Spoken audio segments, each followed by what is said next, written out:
Thank you so much, Laura. And it's a real honour to be speaking on this panel alongside Labour movement figures, particularly Lee and Nathan. And to everyone in the UK, this is what the path of trade union suppression looks like. And that's why we need to continue the fight to scrap not just some of the anti-union laws, but all of the anti-union laws in the UK. And congratulations to people I've seen in the chat who have passed those motions in their branches. I'd echo absolutely everything that John McDonnell has said. Socialism and internationalism go hand in hand, regardless of where we live. We're part of one international working class, we're part of one labour movement, we're struggling for the same things. And when we talk about putting class before nationality, that means fighting against injustice and oppression wherever that takes place. We've heard from Nathan and Lee about the draconian security laws and about the police brutality and state repression by the Chinese government. So I'm not going to go over that, but we must as a movement highlight all of those things. The fact that lawyers have been disqualified, lawmakers, I mean, have been disqualified, activists are in exile, protest has been criminalised, and we've got to demand that those trade union activists arrested for organising, and other activists as well, I know not everybody is a trade unionist, we need to demand that they're released and that their charges are dropped immediately. For me, as a socialist, condemning the actions of the Chinese Communist Party isn't something that's controversial.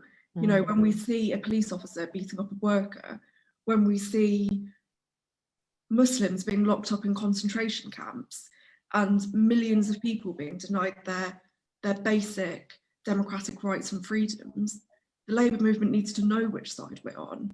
It's not a people's republic if the people don't have any power over their government. And frankly, it's not socialism if, take the example of the Uyghurs, 1 million people are forced into slave labour in prison camps. And I want to say very clearly that opposing tyranny and genocide does not mean endorsing US imperialism, and not a single one of us on this panel are advocating for that. So I want to call on every person in the Labour movement to stand up for the people of Hong Kong, to speak out about their struggle, to pass motions in your union branches and your Labour Party branches, pressure the government, which I can assure you the parliamentarians on this call will be doing, and also to get involved in that social media campaign that Lee mentioned. I just want to briefly touch on the other aspect of this, and that's the migrants' rights aspect, because we've got another role to play in the UK. We know that, of course, the British government is now offering Hong Kong residents a route to citizenship, but that route isn't assured. So people under the age of 23 won't qualify. Many people will only be able to enter the UK as refugees. And of course, once they're here, they will face racism and low pay and exploitation. So the Labour movement has to be an ally to Hong Kong residents who come to this country as migrants and refugees. We've got to embrace them, to organise with them, to fight for their rights, and alongside the rights of all migrants and refugees and all workers.